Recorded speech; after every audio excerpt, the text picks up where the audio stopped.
Hoy se cumplen 33 días desde que la Fiscalía de Guerrero declinó la competencia y le turnó a la Procuraduría General de la República la investigación sobre los hechos delictivos ocurridos entre el 26 y el 27 de septiembre en Iguala, Guerrero. Han sido 33 días muy difíciles y dolorosos, sobre todo para quienes no saben el paradero de sus hijos, pero también 33 días en los que no se ha dejado un día sin que haya habido una acción de búsqueda, sin que haya habido una acción con el propósito de encontrar a los desaparecidos por parte del gobierno de la República. También han sido 33 días en que los mexicanos hemos vivido la angustia, la indignación de la desaparición de 43 jóvenes estudiantes con quienes nos hemos solidarizado todos. El gobierno federal ha encabezado un gran esfuerzo en lo que se puede considerar una de las más complejas operaciones que se hayan hecho en tiempos recientes. 10,000 elementos, entre policías, soldados, marinos, ministerios públicos, investigadores y peritos, que han estado en la zona buscando la pista precisa para la ubicación de estos jóvenes. En la anterior conferencia les precisé que teníamos detenidos a quienes privaron de la vida a 6 personas en Iguala el 26 de septiembre y también a los que detuvieron, secuestraron, trasladaron e integraron al grupo de personas de la organización criminal Guerreros Unidos. Se detuvo a Sidronio Casarrubias Salgado, quien es el líder del grupo criminal que corrompió y se apoderó de las policías municipales de Iguala y Cocula. Además, se logró la aprehensión de quien tenía el mando y tomó la decisión que originó este doloroso evento, el expresidente municipal de Iguala y su esposa. Hoy, a unos días de esta conferencia, hay más avances. Se logró la ubicación y detención de Patricio Reyes Landa, alias El Pato, y de Jonathan Osorio Gómez, alias El Jona, quienes fueron detenidos en el poblado de Apetlaca, municipio de Cuetzala, del Progreso, en el estado de Guerrero. Estas dos aprehensiones derivaron en la localización y detención en Cocula de una tercera persona de nombre Agustín García Reyes, alias El Chereje. En pantalla se encuentran las fotos de los 3 detenidos. Los 3 capturados son miembros de la organización criminal Guerreros Unidos y al rendir su declaración confesaron haber recibido y ejecutado al grupo de personas que les entregaron los policías municipales de Iguala y Cocula. El gobierno de la República comparte con las familias y la sociedad en general la necesidad de dar transparencia a esta investigación y por ese motivo hemos considerado la importancia de hacer del conocimiento público paso a paso los avances dados en primer término a las familias que sufren las consecuencias de la desaparición, pero también a una sociedad agraviada por un acto delincuencial que no se puede permitir y que no se debe repetir. Hace unas horas informé a los familiares de los jóvenes desaparecidos los avances de la investigación que hoy participo en la sociedad. Sé del enorme dolor que produce en los familiares la información que hasta ahora hemos obtenido, un dolor que compartimos solidariamente todos. Los testimonios y confesiones que hemos recabado aunadas al resto de las investigaciones realizadas apuntan muy lamentablemente al homicidio de un amplio número de personas en la zona de Cocula. En la búsqueda de la verdad, mi obligación es ceñirme a lo que consta en las averiguaciones y es por eso que los he convocado a esta conferencia de prensa. Las imágenes y videos que se presentan son con el propósito de que la ciudadanía que ha sido víctima de estas personas pueda reconocerlos y denunciarlos. Quiero dejar muy claro que lo que hoy presentamos son avances de la investigación, no son ni pretenden ser las conclusiones de la misma. La investigación continúa su curso. Veamos los avances paso por paso. Como podemos apreciar en el mapa, el grupo de jóvenes salió a bordo de 2 camiones Estrella de Oro, de la Escuela Normal Rural Isidro Burgos en Ayotzinapa, rumbo a la entrada de la ciudad de Iguala. Posteriormente se trasladaron a la terminal de autobuses, donde tomaron otros 2 camiones de una empresa. El expresidente municipal de Iguala, quien tenía designado en la comunicación interna de la Policía Municipal el código A5, fue quien dio la orden a los policías municipales de contener a las personas que viajaban en esos 4 camiones, según declara el propio operador de la central de radio de la Policía Municipal de Iguala, David Hernández Cruz, y la ratifica uno de los vigilantes, que ellos conocen como halcones, que recibía comunicación. Es en este mismo evento, como se ha informado, los policías municipales de Iguala privaron de la vida a 3 normalistas. El expresidente municipal se encontraba en esos momentos en el informe que daba su esposa sobre sus actividades frente al DIF municipal. Se avanza en la investigación sobre María de los Ángeles Pineda por su relación con el delito de operaciones con recursos de procedencia ilícita junto con su esposo. Después del primer incidente que sufren los normalistas y al continuar su camino en los autobuses, elementos de la Policía Municipal de Iguala los detienen con violencia y los trasladan a la central policíaca. Desde ese punto, y con apoyo de la Policía Municipal de Cocula, trasladan en patrullas de los municipios al grupo de jóvenes hasta un punto, entre Iguala y Cocula, en que se abre una brecha hacia la zona que se denomina Loma de Coyote, la cual también está señalada en el mapa que se muestra. Ha quedado acreditado por las investigaciones del Ministerio Público Federal que en este punto, entre Iguala y Cocula, los policías municipales entregaron a los retenidos a miembros del grupo criminal Guerreros Unidos. En la investigación que nos fue remitida por la Fiscalía de Guerrero, se aseguraba que los jóvenes habían sido llevados a las fosas ubicadas en la zona de Pueblo Viejo, en donde se señalaba se les había sepultado. Hasta el momento, los peritajes realizados nos han permitido obtener la certeza de que los restos encontrados en esas primeras fosas, las de Pueblo Viejo, no son las de los jóvenes estudiantes, y también se ha logrado determinar la plena identificación de 4 de las personas que se encontraban en esas fosas, las cuales fueron asesinadas en el mes de agosto, es decir, un mes antes de los hechos. Incluso se encontraron restos que correspondían a mujeres, mientras que el grupo de estudiantes normalistas de Ayotzinapa estaba constituido solo por varones. Hechos de los que se ha iniciado una investigación y en este momento ya podemos determinar que policías municipales de Iguala se encuentran involucrados en el homicidio de estos 4 cuerpos identificados en las primeras fosas de Cerro Viejo.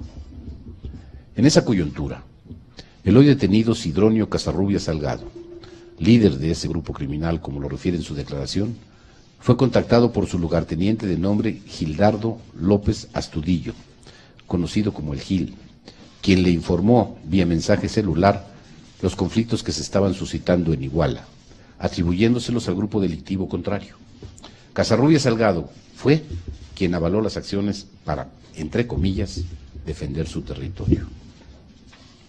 Pueden ver en la pantalla las fotografías de los señalados y me interesa que vean en específico la de Gildardo López Astudillo, conocido como el Gil, porque es la primera vez que se publica y para esta Procuraduría sería de la mayor importancia la colaboración del público en la búsqueda de este individuo.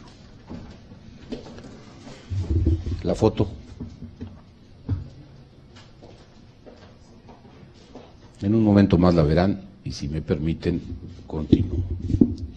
Las más recientes detenciones, entre las que figuran los 3 autores materiales mencionados, nos han permitido conocer la última etapa de la cadena delictiva que hasta este momento tenemos. Los últimos 3 detenidos declaran que en la brecha que lleva al paraje Loma de Coyote, recibieron de los policías municipales a un número de personas que no pueden precisar con exactitud, pero que uno de los detenidos estimó en su declaración en más de 40 personas. Esta es parte de su declaración.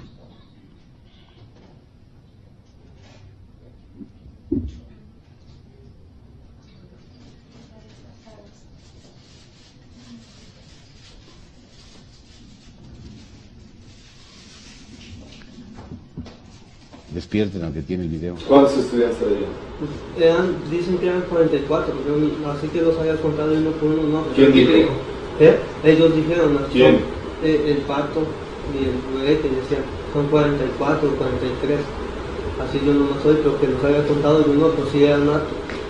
Entonces de ahí se pasó el Pato. ¿Y en dónde venían los 43, los 44? Venían en la camioneta más grande. Como observamos en el mapa, en lugar de tomar el camino a Pueblo Viejo, lugar que fue en primera instancia señalado por la Fiscalía del Estado de Guerrero, los detenidos señalan que tomaron la carretera con dirección a Cocula, para posteriormente dirigirse al basurero de ese municipio. Declaran también que los subieron a un vehículo con capacidad de carga de 3.5 toneladas y a otra camioneta de carga menor. En estos vehículos los condujeron al basurero señalado, que es un barranco oculto a la vista, y que para entrar a él se tiene que abrir una reja que limita el acceso al público o al predio.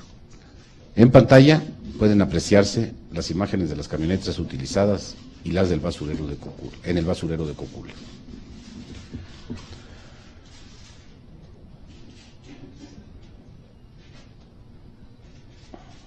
Uno de los delincuentes, quien tenía designada la función de halcón informante, declara haberlos visto pasar por el punto en que tenía la encomienda de vigilar.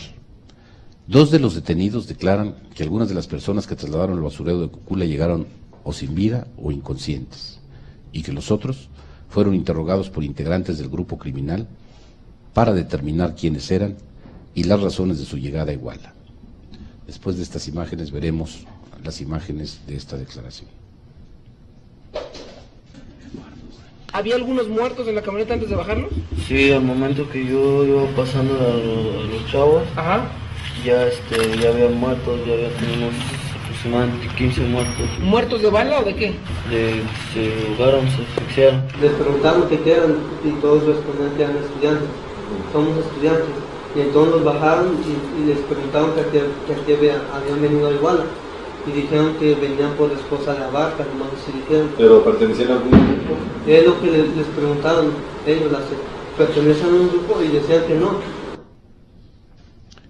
Los detenidos, señalan que en ese lugar privaron de la vida a los sobrevivientes y posteriormente los arrojaron a la parte baja del basurero, donde quemaron los cuerpos. Hicieron guardias y relevos para asegurar que el fuego durase horas, arrojándole diésel, gasolina, llantas, leña, plástico, entre otros elementos que se encontraron en el paraje.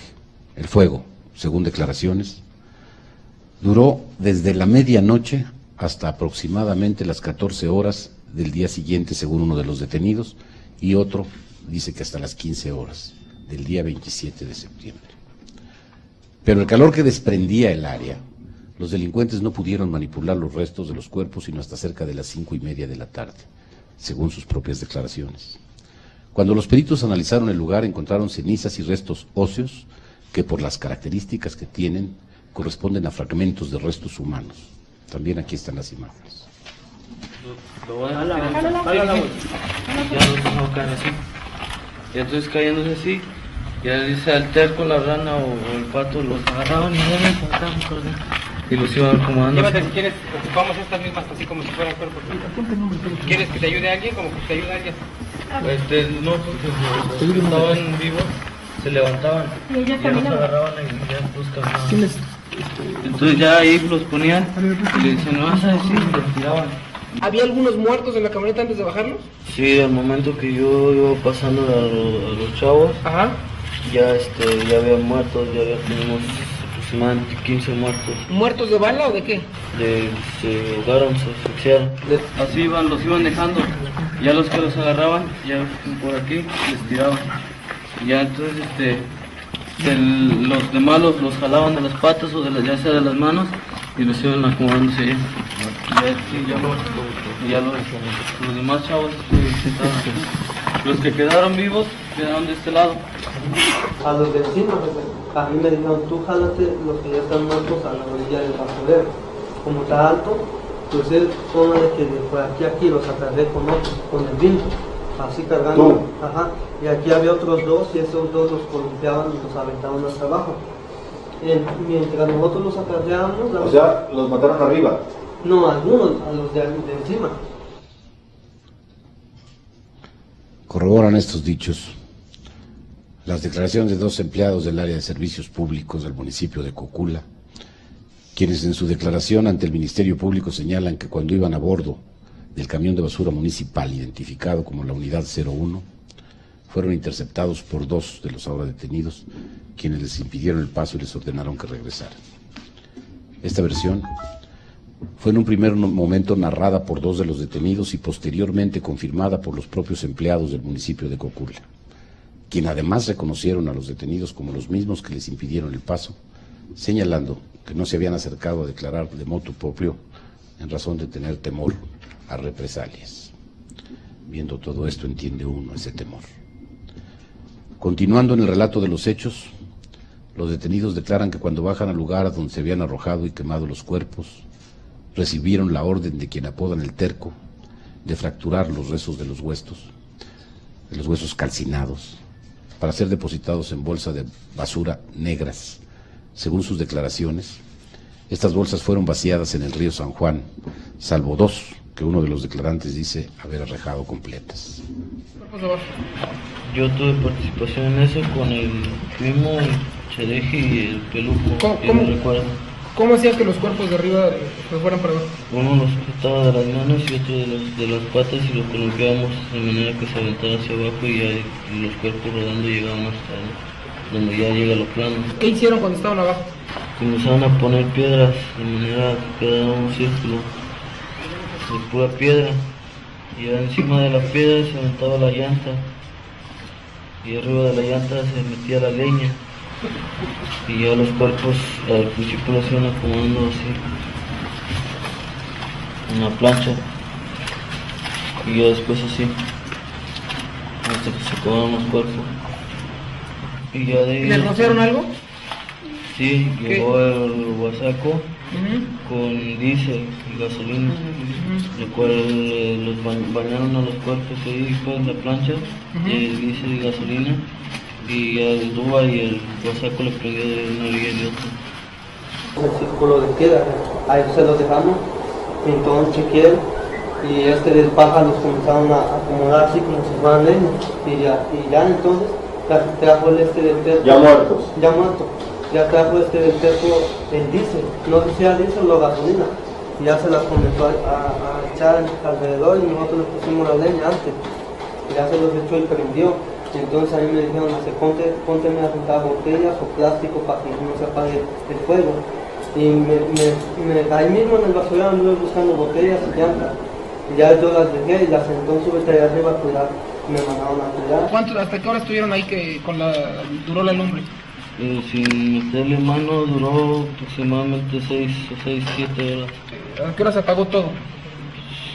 No se apagó, se dejó prendido, se nos retiramos de eso ya como las 2 y dejándole el fuego alto. Y 2 de la mañana o de la tarde. De la tarde, más o menos. Nos retiramos y ya de ahí regresaron a limpiar, lo cual yo nomás llegué, entré igual en una moto y me regresé. Eso fue como a las 3 que se acabó el fuego, ya esperamos que se... Como, 3 de la tarde. Ajá, que se enfriara eso. ¿Cuánto tardó en enfriarse?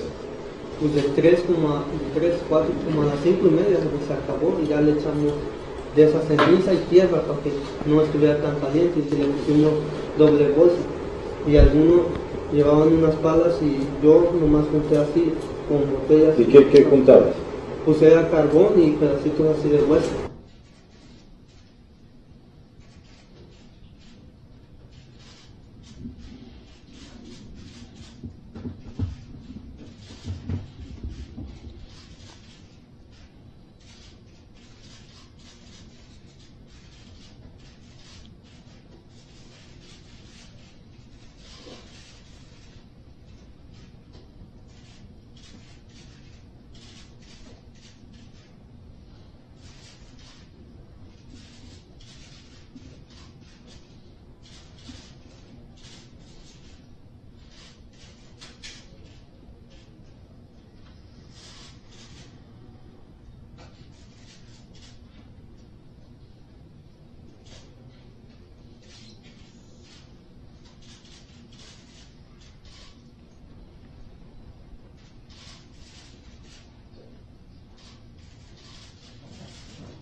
Entonces de ahí llegamos a... ¿Y cuántas bolsas llevaban? Eran 8, pero no llenas, eran como a la mitad. ¿De qué tamaño eran las bolsas? De basura, de las grandes.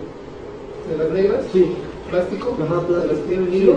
No, de esas no, de las más gruesas. Ajá. ¿Dónde las compraron?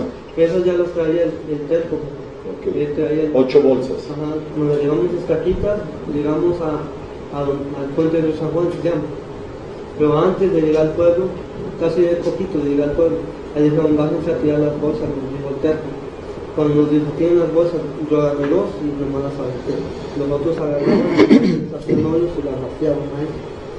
Y así las O sea, tú dos las aventaste Ajá, completas. yo nomás las aventé así. ¿Ellos se encendieron o se No, pues tenía cabo. Corrieron. Sí, corrieron. ¿Y las otras? Las otras unas se hundieron ahí y otras se Bueno. fueron. ¿Y otras las rompieron y echaron Sí, de la pero bolsa? fue algo rápido, al principio agarré dos, las adentro, y otro, y ya así tuve. Ya cuando vi unas iban y las demás ya no las vi.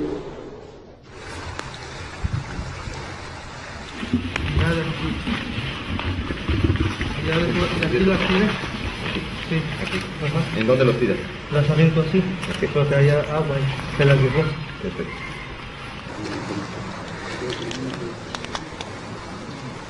Seguramente aquí no puedes tener cosas que no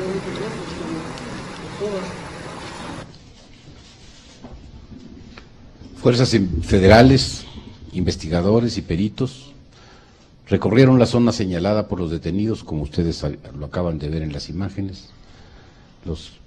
Hicieron en el río San Juan una búsqueda exhaustiva.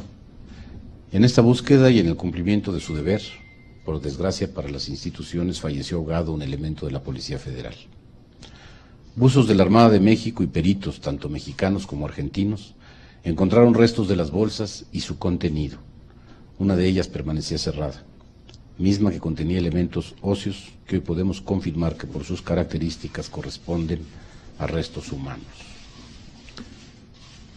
Les pido sigan viendo las imágenes.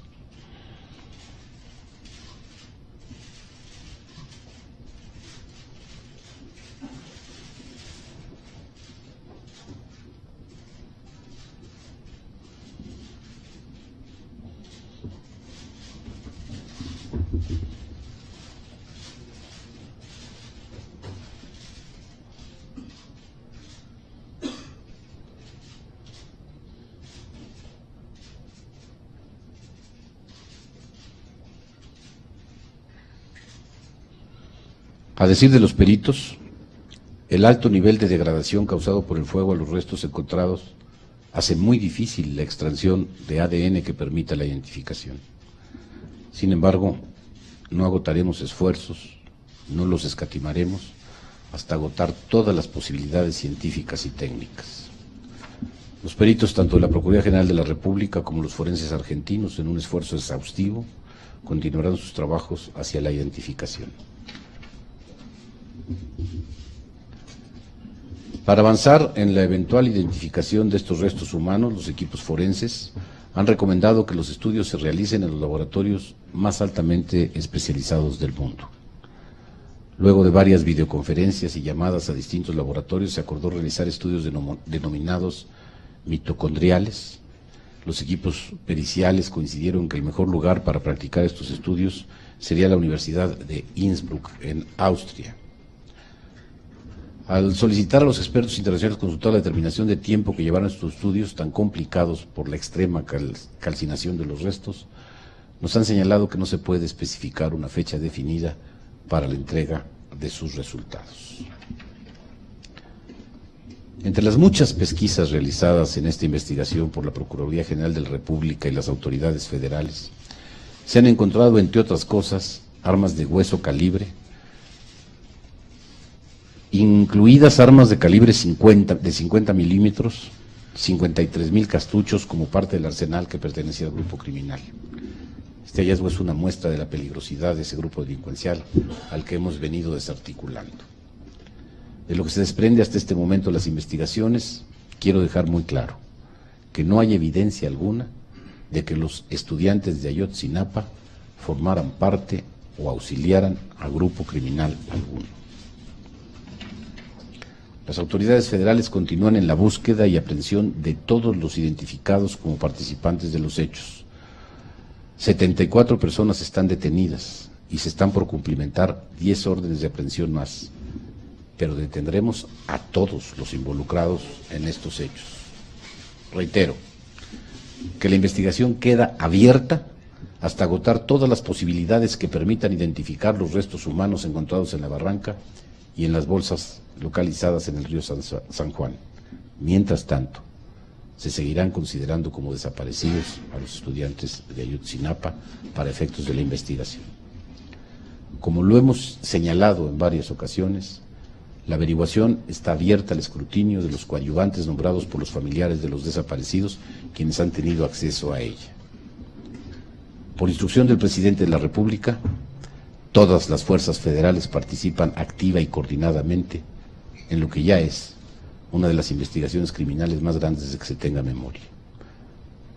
En esta destacan el uso de la tecnología, la inteligencia, coordinación y la distribución del trabajo entre las dependencias del gobierno federal. Es triste presentar estas imágenes. Es una obligación ante la sociedad verdaderamente ofendida, pero el hecho de presentarlas implica una llamada a encontrar las fórmulas para, como dije antes, esto que no se debió dar, no se puede repetir. Estoy a sus órdenes.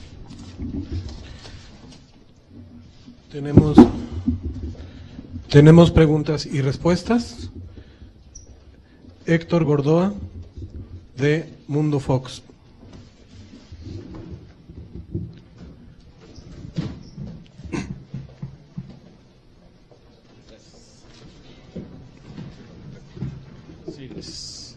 Buenas tardes, señor procurador, buenas tardes.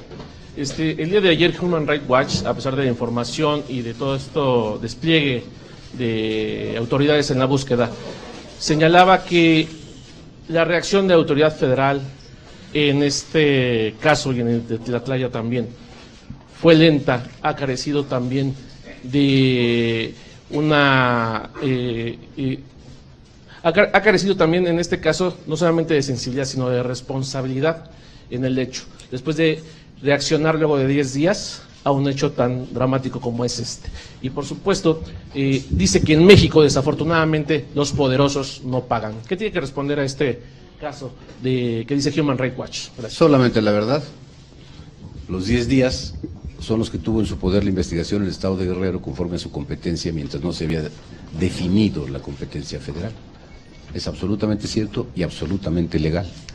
A veces quien desconoce el sistema mexicano, el sistema federal, y tampoco oye razones porque platiqué con él, se lo expliqué todo y no tuvo nada que decirme, pero pues ya sin la presencia de quien pudiera rebatirlo, pudo decir lo que quisiera. Segunda pregunta, Gustavo Castillo, La Jornada. Sí, señor procurador, quisiera que fuera un poco más claro, es decir, ustedes ya están asegurando que los 43 estudiantes normalistas fueron asesinados. No.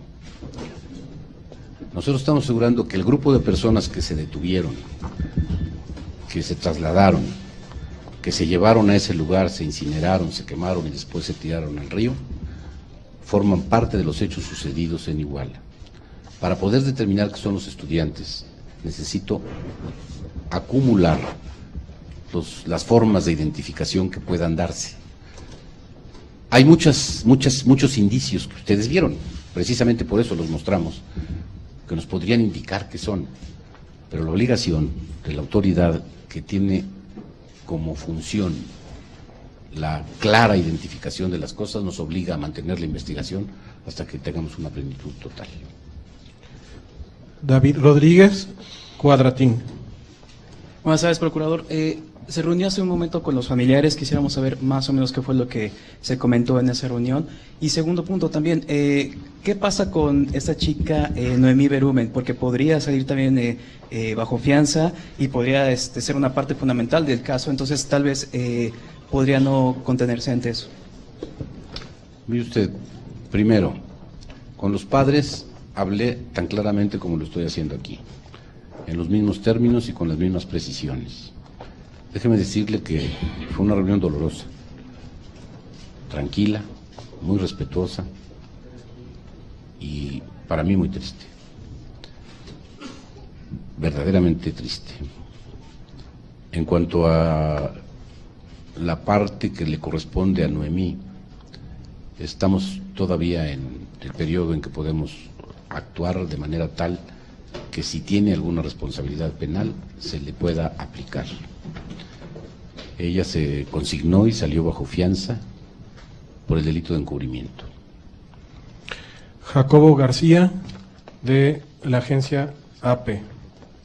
Sí, el otro día nos prometió, señor procurador, más datos sobre la detención del exalcalde de Iguala. Quisiera preguntarle si su confesión, si su declaración de las últimas horas ha ayudado o acelerado a llegar a estas conclusiones, en cuánto ha contribuido esa confesión. Y dicen los padres que a estas bolsas y a estas conclusiones se llega a través de la confesión de dos personas. Ellos cuestionan mucho ese testimonio y me gustaría si pudiera dar más detalles sobre quién son estas personas y por qué ese testimonio ha sido el clave para llegar a estas conclusiones. Gracias. En el caso de Abarca se reservó a hacer declaraciones y en la segunda pregunta la acaba usted de ver en las pantallas. Ricardo Torres, TV Azteca. Señor, buenas tardes. La pregunta que yo le quería hacer era precisamente si Abarca Velázquez y su esposa estaban enterados de esto. ¿Ellos qué dicen con respecto a los trabajadores involucrados de servicios municipales? ¿Supieron que participaron en estos hechos? Y, por otra parte, las 4 personas que ya identificaron de las fosas, ¿de dónde son? ¿Son de Iguala? ¿Son de otro país? ¿De dónde son? Empiezo por la primera. En cuanto al presidente municipal, está consignado hasta este momento por el delito de homicidio cometido antes y delincuencia organizada. La averiguación que lo involucra en estos hechos está todavía en proceso. Y en esta averiguación para nosotros es claro el mandato de él. Él tenía una clave por radio, la A5. El operador de radio dice que él dio la orden, los que la oyeron dicen que él dio la orden, y una serie más de evidencias, testimonios que lo involucran claramente como autor. Y además, también estamos investigando la forma de obtener todas sus propiedades, y esa será la parte que le será mucho más contundente en su averiguación. Por lo que se refiere a los basureros, le repito que él se reservó la declaración, no ha declarado. ¿De cuáles 4 personas me dijo? Comentaba que 4 personas de las 28 ya habían identificado. Ellos son de otro municipio, no recuerdo el nombre, pero es un municipio del Estado de México, si mal no recuerdo. Ellos venían a Iguala, las 4 identificadas. Déjeme decirle primero cómo las identificamos. Cuando hicimos el análisis de esas primeras fosas, sacamos el ADN de todos. Cuando no coincidió con ninguno de los que estábamos buscando, tuvimos la obligación legal de determinar quiénes son y empezamos a hacer investigación al respecto. Encontramos que en el grupo había ADN de padre e hijo, es decir, había un padre y un hijo. Y nos dimos a la búsqueda de las listas de desaparecidos a ver cuántos padre e hijo habían desaparecido. Encontramos 2 casos y en uno de ellos la esposa dijo que efectivamente su hijo y su esposo habían desaparecido, pero que antes de desaparecer le habían llamado para decirle que los estaba deteniendo un retén de la policía de Iguala. A partir de ese momento no volvió a saber absolutamente nada de ellos. Guillermo Espinosa, Efecto Noticias. Señor Procurador, buenas tardes. Sabemos que la señora María de los Ángeles Pineda se encuentra arraigada. Me imagino obviamente están haciendo investigaciones para poderla imputar. ¿Hay algún avance sobre esto, sobre las declaraciones que tenga que la vinculen con estos hechos? Desde luego que hay un avance, pero como está en un periodo de arraigo, estamos todavía trabajando para poderlo consolidar. María Idalia Gómez, Eje Central. Buenas tardes, Procurador. Varias cosas. La primera, ¿qué otras pruebas precisas y detalladas tienen, además de las 2, no declaraciones ministeriales, porque estas no son declaraciones ministeriales, son ante la Cámara, de estos 2 testigos, o testigos y cómplices, aparentemente, de los hechos? ¿Qué otras pruebas específicas se han hecho sobre el lugar de los hechos y demás? Y sobre eso mismo, si los padres ya identificaron las pocas ropas que nos dejaron ver en el lugar. También quiero preguntarle si ya citó a declarar a los elementos del Ejército y de la Policía Federal que tienen sus instalaciones en la zona y que por acción u omisión pudieron haber participado, y cómo van avanzando en esa línea de investigación sobre los cuerpos federales que estaban ahí antes de lo ocurrido, por supuesto, y que llegaron de acuerdo a los testimonios después. Y hay también contradicciones en las múltiples declaraciones de los 74 que han sido detenidos y consignados, no solo en las ministeriales, entre ellos, incluso hay unos pequeños vacíos en los que nos presentó, y también hay en lo que han declarado en los juzgados, según nos han comentado. Y por último, ¿por qué se les negó la orden de aprehensión contra María de los Ángeles? Gracias. ¿Se nos negó la orden de aprehensión contra quién? La señora María de los Ángeles. Será porque no le hemos pedido. Déjeme contestar. Usted lo dijo en una conferencia de prensa que ya tenía las dos órdenes de aprehensión, señor, que ya los había consignado. Las revisamos. Pruebas. Restos humanos en la barranca y los encontrados en el río tienen las mismas características. Hay una altísima posibilidad que sean de los mismos individuos. El lugar con precisión, las horas, los testigos, los de la basura que vieron cerrado el lugar, había piedras cuando les impidieron pasar. No sé de dónde saca lo de las ropas, porque los enterraron con todo y ropa y los quemaron con toda y ropa. Y ese tipo de cosas que se señalan así tan fácilmente, sin prueba ni nada, son las que generan las confusiones. Ahí estaban, señor procurador, son los videos. ¿Quién estaba? Las ropas. Es un basurero, señor. Yo solo le pregunté si los familiares habían identificado las ropas, no le afirmé que fueran de ellos, ¿no? Ni siquiera lo intentamos, sabemos que los quemaron con ellas. Francisco Velázquez, El Financiero. No me contestó todas, señor. No, estoy terminando, no me interrumpa. Perdón, error mío. El Ejército y la Policía Municipal. El Ejército, como todos los ejércitos del mundo, se mueve solo con órdenes, y qué bueno. Nada más le quiero hacer una pregunta. ¿Qué hubiera pasado si el Ejército hubiera salido en ese momento? ¿A quién hubiera apoyado? Obviamente a la autoridad constituida. Hubiera sido un problema mucho mayor. Qué bueno que no salió. Y la Policía Federal tenía un destacamento muy pequeño que estaba fundamentalmente en donde está la caseta de cobro. Y habla usted de contradicciones. En el juicio veremos qué contradicciones son y cómo se van resolviendo. Ahora sí, ¿quién sigue? Francisco Velázquez, El Financiero. Procurador, buenas tardes. Solamente de estos 74 que tienen detenidos, ¿cuántos han confesado haber participado en estos hechos o de cierta manera pues asesinado a estas personas de las que ya dio referencia? Y la otra sería, dadas las condiciones en las que están los restos que localizaron, ¿sí hay garantía de que estos laboratorios de Austria puedan dar con la identificación? En cuanto al primer caso, yo le diría, y sería un dato impreciso, me hace una pregunta que tendría que tener de memoria, testigos del homicidio 3, los 3 últimos que vieron, bueno, 2 de los 3 últimos, 2 vieron de los 3 últimos que declararon, ellos confiesan. Los otros confiesan su participación en el secuestro, la detención, en alguna parte de la intervención. La otra parte, ¿cuál fue la última pregunta? Creo que es todo. Adelante. Abel Barajas, periódico Reforma. ¿Me das permiso, por favor? Procurador, buenas tardes. Varias preguntas quiero hacerle. La primera es, ¿de cuándo son las declaraciones, para empezar, las detenciones de estas personas que los llevaron a este lugar? Porque hasta donde tenemos entendido, desde la semana pasada o más, ustedes ya estaban en Cocula y en específico en el basurero y en el río, ¿sí? En segundo lugar, hay sobre todo medios locales que han estado refiriendo a Federico Figueroa como una persona que presuntamente es parte de este grupo que denominan Guerreros Unidos. Queremos saber si efectivamente ustedes tienen alguna investigación o línea de investigación que vincula a esta persona con el grupo. Y por otro lado, le quiero preguntar sobre si tienen alguna información relacionada con el homicidio de esta persona que apareció desollada en el primer día de los hechos, que le dicen el Chilango. Si hay este evento, al parecer no lo tenemos muy bien identificado en la investigación. Me voy a circunscribir los datos de la investigación. Dice cuándo. Están arraigados desde hace aproximadamente 8 días. Tiene usted más o menos bien las fechas. Lo que vieron en las fotos es la filmación de la diligencia de reconstrucción de hechos. Todo lo que ustedes vieron en los videos es el momento en que se están reconstruyendo los hechos y ellos están diciéndonos cómo se fueron dando.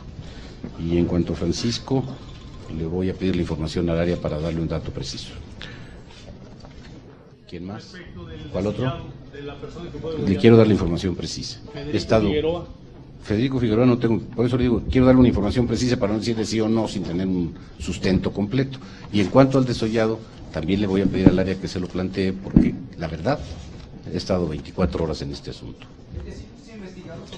Tenemos un orden de preguntas, discúlpame. Marcos Muedano, periódico El Universal. ¿Qué tal? Muy buenas tardes. Quisiera que nos pudiera precisar ¿cuándo fueron detenidas estas dos personas o la tercera también que llevó al hallazgo de... Hace aproximadamente 8 días. 8 días, ok.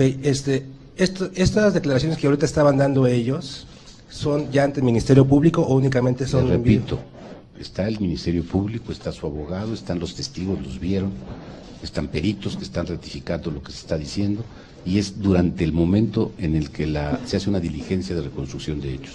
Ok, y ya una última pregunta. Yo tuve la oportunidad de estar allá en Iguala y en Cocula, y se me hace algo increíble que hicieron un gran despliegue de Policía Federal, Ejército y Marina, y no los hayan podido encontrar. Entonces fue a partir de estas personas y los demás días, ¿qué fue lo que estuvieron haciendo los elementos de seguridad? Mire usted, los primeros días de los 33, anduvimos yendo a todos los lugares que los padres nos señalaban como posibles. Debe usted de partir de la base que estábamos buscando y seguimos desaparecidos. Al mismo tiempo que los grupos de investigadores empezaron a incorporarse a la investigación. Sí perdimos mucho tiempo los primeros días porque teníamos una averiguación que se nos había enviado de Guerrero y que nos ponía a los supuestos, es decir, lo tengo que decir claro, erróneamente, que en esas fosas estaban los estudiantes que habían sido sacrificados. Todo esto nos llevó a enfocarnos profundamente en el asunto de las fosas, hasta que los peritos, y ahí sí fueron primero los de la Procuraduría, determinaron que no eran. Es cuando empezamos a abrir todas las demás líneas de investigación. Yo le diría que una investigación de este tamaño, dice usted, Iguala es muy chiquito, Iguala sí, pero todos los alrededores son bastante extensos. Y ojalá yo hubiera ido usted al lugar en donde, en el basurero que estamos señalando. No dejaban pasar, en muchas ocasiones nos cerraban el paso. Hicieron muy bien porque estábamos haciendo un análisis. Por eso le digo que ojalá yo hubiera ido. Qué bueno que no pudo pasar porque se hizo un análisis mejor. Para que se diera cuenta de la distancia, no tiene visibilidad desde ningún lado. Es una barranca que parece un cráter. Usted va por una brecha en la que apenas cabe un vehículo. En algún momento dado se encuentra con una reja y después continúa la brecha y llega usted justo a la orilla de una barranca que no se ve. Es realmente en una amplia zona en la que estábamos investigando, amplísima zona. Yo le diría prácticamente todo lo que es el campo alrededor de Cocula y de Iguala. Y después también nos dedicamos a revisar todas las llamadas que nos hacían anónimas, increíbles, ciertas, reales, de la familia, de sospecha, y a todas fuimos, a todas. Nos metimos a minas, nos metimos a tiros, hicimos excavaciones, hicimos cantidad de cateos, muchos cateos. Encontramos también en esta investigación, como ya lo señalé, quienes, por lo menos al principio, tendremos la de todos cuando logremos la investigación total, estaban en las otras fosas, también es nuestra obligación. Asistimos a cuanta llamada se nos dio y tuvimos grupos de investigadores trabajando en las pistas posibles. Si usted se fija, el acto final muestra claramente el deseo pleno de no dejar el menor rastro. Quemaron no solo a los cuerpos con ropa, con su propia ropa, sino que además quemaron la ropa de quienes participaron por instrucciones, si mal no recuerdo le decían el Cepillo, que les dijo que toda la ropa que habían usado en el evento fuera quemada también. Es decir, hubo todo un intento de borrar cuanta pista había. Y yo le quiero decir una cosa, esto es una investigación bastante exitosa en un tiempo razonable. ¿Alguna más? Erika Flores, Milenio. Buenas tardes. Yo solo quisiera saber, cuando usted terminó la reunión con la gente de Ayotzinapa, ¿qué le dijeron a usted los papás de la información presentada? ¿Le creyeron a usted? Mire usted, son gente que toma sus decisiones en conjunto. Me hicieron algunas preguntas, algunas intervenciones. Me preguntaban sobre todo si íbamos a dejar la investigación ahí. Les dije claro que no, que la intención es llegar hasta donde sea posible. Y siento que fue una reunión triste, se lo vuelvo a repetir. ¿Pero le creyeron a usted? Eso no se lo puedo decir, ellos tendrían que contestarle, pero fue una reunión triste. Carlos del Valle, IJ Nus. Eric Martín, Agencia Bloomberg. Señor Procurador, ¿tiene usted alguna cifra del total de desaparecidos y posibles asesinatos descubiertos durante esta investigación en Guerrero? el número de cuerpos y fosas. ¿Cree usted que la preocupación de la sociedad mexicana es entendible cuando tantos homicidios y desapariciones, aparte que de los estudiantes, ocurren en una misma zona y no se había investigaciones federales al respecto? ¿Y necesita ajustarse el sistema de justicia en México, piensa usted? Mire usted, voy a empezar por el final. Tan necesita que lo estamos haciendo, estamos en el periodo de cambio. Es evidente que se necesita. Y es evidente que se requieren cambiar muchísimas cosas. Es clarísimo. Solo que cambiar este tipo de cosas en un país, para hacerlo bien, con seriedad, requiere de tiempo, de constancia y de creación. En poco tiempo le enseñaré lo que estamos haciendo en la Procuraduría para ese efecto y lo que están haciendo las demás dependencias para lo mismo. Vamos a cambiar el sistema. Me dice usted, ¿qué piensa la sociedad? Yo soy parte de la sociedad y estoy verdaderamente indignado, triste. Supongo que así está la sociedad mexicana. Gracias a usted. Mario Torres, Televisa. Buenas tardes, señor. Disculpe, de las 10 órdenes de aprehensión que todavía están pendientes, ¿estas son en contra de integrantes del grupo Guerreros Unidos o también existe alguna línea de investigación acerca de funcionarios del gobierno del Estado que por omisión pudieran estar declarando o pudieran hacer alguna relación con los hechos? Incluyo si esta línea va hacia el gobernador del Estado que pidió licencia. Gracias. Sí, esta es una investigación integral. Indudablemente hay un grupo que está encargado de cumplimentar esas órdenes de aprehensión y los nombres de estos salen justamente de la última investigación, usted o yo, que señalaba varios apodos. Estamos identificando, tenemos ya algunos 11 que ya están identificados y otros que estamos identificando para poder cumplimentar una orden de aprehensión. Hay que saber a quién se le va a aplicar. En cuanto a la investigación integral de que le señalo, implica todas las áreas que tengan relación con esta investigación. Sería un error de mi parte hacer un señalamiento específico en este momento, pero puedo decirle que hasta donde se tenga que llegar, se va a llegar. Antonio de Marcelo, La Prensa. Buenas tardes, señor procurador. Dos preguntas nada más. La primera es, cuando empezaron estas búsquedas de los jóvenes de la Normal, encontraron cuerpos que no eran de ellos. Hoy aparentemente han sido encontrados y quiero saber si van a continuar esta búsqueda de cuerpos en el Estado. Y la segunda es si de alguna forma sirvió la declaración del padre Solalinde, que aparentemente narró cómo habían sido ejecutados y que se parece mucho a lo que acaban de decir los testigos. Gracias. Mire usted, en cuanto a la primera parte, pues lo contestamos ya, es claro en el video y prácticamente está respondido. Por lo que se refiere al padre Solalinde, él me entregó una declaración en una hoja donde me decía que él sabía que había un número de estudiantes que habían sido asesinados en la misma forma en que estos que relato estaban siendo asesinados, pero no había absolutamente nada más, ningún dato, ninguna otra cuestión. Y cuando pregunté las fuentes para investigarlas, pues prácticamente se me dio a entender que era un asunto que no podía revelarse, y puedo entenderlo por la profesión del padre. Patricia Dávila, Proceso. Tres preguntas, señor procurador. La primera, en los restos óseos se encontraron dientes. ¿Qué pasó? ¿Se les hizo el peritaje a esos dientes? ¿Cuál es la situación? Esa es la primera. La segunda. ¿No me hace una por una y me es más fácil? Okay. Nos vamos de una por una. Mire usted, en los dientes, los que se encontraron están en tal proceso de calcinación que casi con tocarlos se convierten en polvo. Es tal vez la parte más afectada. De las piezas que se han, la palabra es terrible, que se han podido identificar como con más posibilidades, son las que se les mostraron vía conferencia telefónica a varios laboratorios del mundo. Si mal no recuerdo, es Alemania, es Austria, es España y algún otro que se me va.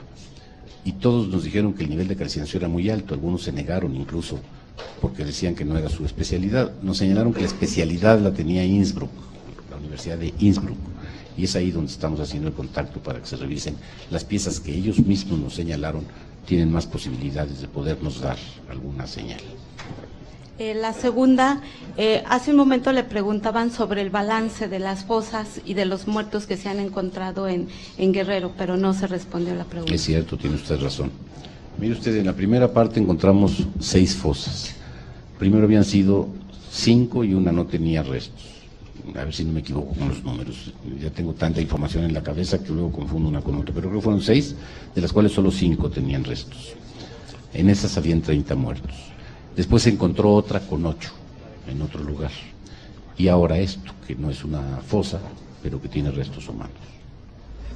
¿Habrá más, señor procurador? ¿Y ya Yo se supongo identificaron? que sí.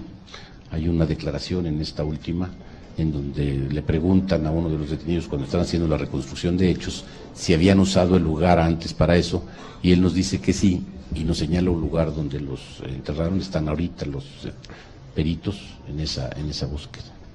La última pregunta es, se menciona a Ángel Pinedo como el sucesor, pero bueno, él está operando el grupo de Guerreros Unidos desde el 2011. Dice? ¿Quién, perdón? Según fuentes de la Procuraduría. ¿De esta Procuraduría? Ajá. Pues esas fuentes no me llega el agua. Bueno, es lo que se ha publicado en medios de comunicación. No sé. ¿No tienen identificado a la cabeza ahorita? Mire usted, después de que atraparon si lo tuviera al tampoco matrimonio. se lo diría. Sería terrible que le avise yo que lo voy a buscar. Muy bien. Tenemos 3 preguntas más. Leticia Pineda, de French Press. Gracias. Buenas tardes, procurador. Yo quiero insistir en lo que han dicho los familiares de que no creen mucho en esta o en toda la versión, porque dicen que es muy difícil. ¿Cuánta gente tuvieron que haber necesitado para hacer esta operación? ¿Cuánta gasolina? O sea, es una logística muy grande. Es decir, de los más de 70 detenidos que hay, ¿cuántos han dicho o cuántos testigos también en las comunidades hay que pudieron haber visto esta tremenda fogata? Desde el primer día, desde el 4 de octubre que se encontró la primera fosa, que estuvimos ahí, se hablaba de que los cuerpos estaban quemados. Es decir, ustedes lo supieron desde el principio y fueron construyendo esto. ¿Cómo fue? Por un lado. Por otro lado, Déjeme una por una, porque si no se me olvidan y luego parece que estoy evadiendo las preguntas. Mire usted, primero el lugar, bastará con verlo para que se dé cuenta que es un lugar prácticamente a la vista de nadie. Si alguien vio, pasaría lo que con los empleados de la basura nos costó mucho trabajo que declararan, tenían pavor de hacerlo. Segundo, me dice usted cuántas gentes operaron. Nada más échele cuentas, traemos de esto ya identificadas 11 órdenes de aprehensión y otro número que no puedo precisarle de apodos de los que todavía solo tenemos el apodo, o sea, muchos. En la quema, exactamente, porque nada más hay 2 testigos. De eso le estoy hablando. No hay 2 testigos, hay 3. Falta de detener a los demás. Lo señalé hace un momento. Pero las declaraciones, déjeme decirle de lo que sí tengo seguridad, de que ahí hubo un homicidio de mucha gente. Las declaraciones de ellos, las corroboraciones de los peritos, lo que se encontró en cada una de las tumbas, la certeza después del lugar en donde se tiraron las bolsas, la declaración primaria donde nos dice que la mayoría las abrieron y que solo 2 se tiraron completas y efectivamente encontramos una completa, la certeza con la que hablan, la reconstrucción de hechos tan clara. No tengo ninguna duda de que ahí hubo un homicidio masivo. ¿Qué tengo que hacer ante esta certeza? Tengo que identificar, hacer todo lo que esté en mis manos por identificar para poder saber si estos fueron los estudiantes, que también hay indicios de que pudieran ser, también los hay, pero con indicios el procurador no puede manejarse. Nos hemos manejado con certezas. ¿Cuál es la otra pregunta? De los que estaban muertos, que dice el testigo que ya estaban muertos, ¿esos dónde los mataron? A ver, el testigo dice que cuando los bajaron de la camioneta, algunos ya estaban muertos o inconscientes. Ni él sabe. Seguramente en el viaje. Ni él sabe. Penúltima pregunta. Perdón, disculpe.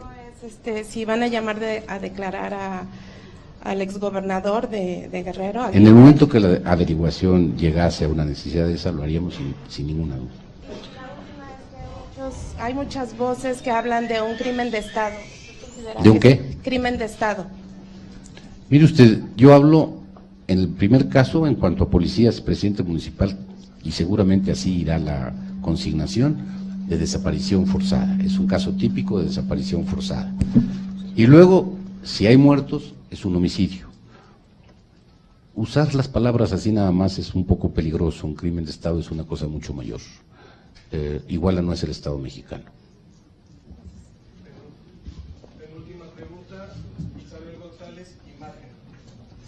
Gracias, buenas tardes, procurador. Tengo varias preguntas, insistiendo un poco también en Ángel Aguirre Rivero. ¿Qué sabe en las pesquisas ministerialmente a nivel federal de la relación sentimental que existía presuntamente entre la señora María de los Ángeles Pineda y el exgobernador Ángel Aguirre Rivero? Nada. Yo no sé nada. Tenemos una... ¿Hay indicios de si sigue vivo o no sigue vivo el ¿Quién? señor Flores, el jefe de la policía? No tengo indicios de él en general. Estamos buscándolo, es uno de los principales que estamos buscando. Y solo para recalcar, ¿quién dio la orden de detener, secuestrar y matar a este grupo de personas? Hay dos claras. Una del presidente municipal, cuando por radio se transmite su orden. No es una orden de matar ni de secuestrar, pero es una orden clara de actuar en ese sentido. Y la otra, cuando se le avisa al jefe del grupo Guerreros Unidos, de lo que está sucediendo y él da su aval para que, no, entre comillas lo digo, no invadan su territorio. Omar Sánchez de Tagle, Grupo Fórmula. Yo le quisiera preguntar, hay muchas críticas de que se estuvo administrando la información. En este sentido, se tenía datos, dicen los familiares, de que desde el 8 de octubre ya se tenía conocimiento más o menos de que habían sido asesinados. En ese sentido, le quisiera preguntar, ¿hubo cuántas personas son las que refieren los hechos que nos están narrando? Si hubo reportes del lugar durante 6 horas de incendio, me imagino que hubo reportes de que había un incendio, el olor que llegaba hacia los distintos lugares. Mucho más de 6 horas y no hubo reportes. Por 2 razones. Primero, porque está muy lejos y en una barranca. Y segundo, le vuelvo a repetir, el temor de la población es enorme. ¿Qué otra cosa me preguntó? ¿Por qué creerle a estos personajes que...? Por todo lo que dije hace un momento cuando contesté a la pregunta. Finalmente le quisiera preguntar, la investigación, usted dice que tienen 33 días con la investigación, Sí. pero ustedes tenían conocimiento desde el 12 de junio. Nada más que no era nuestra competencia. Hasta ese momento parecía otra cosa. Nosotros tenemos competencia a partir de que se determina la intervención de delincuencia organizada. Tenemos una Muchas gracias. última. Ya me cansé. Muchas gracias, hemos agotado todas nuestras preguntas. ¿Una más? Una. Omar Sebastián, Crónica.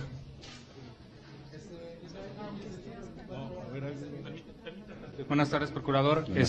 Los familiares después de esta reunión le comentaron si van a tomar algunas acciones, qué van a hacer, puesto que pues, su situación ya es desesperada. Estuve platicando largamente con ellos, les repito, en una reunión triste, pero respetuosa. Es obvio, es natural. Yo puede ser que reaccionaría también con una enorme incredulidad. Si usted recuerda los últimos casos en que se han identificado este tipo de cadáveres, la actitud de los familiares siempre es de rechazo, de entrada. Se niegan a aceptar esa posibilidad. Y es normal, puede ser que yo haría lo mismo, y le aseguro que usted también. No me sorprende. Quiero decirle que no puedo decir absolutamente nada de los familiares que pueda producirme molestia o irritación, porque yo en su lugar no sé qué haría. Se lo digo con toda honestidad. Debe ser terrible la incertidumbre de no saber en dónde está mi hijo, qué pasó con él, qué sucedió. A mí me duele este asunto. Y muchas gracias a todos, muy amables. Muchas gracias, compañeros.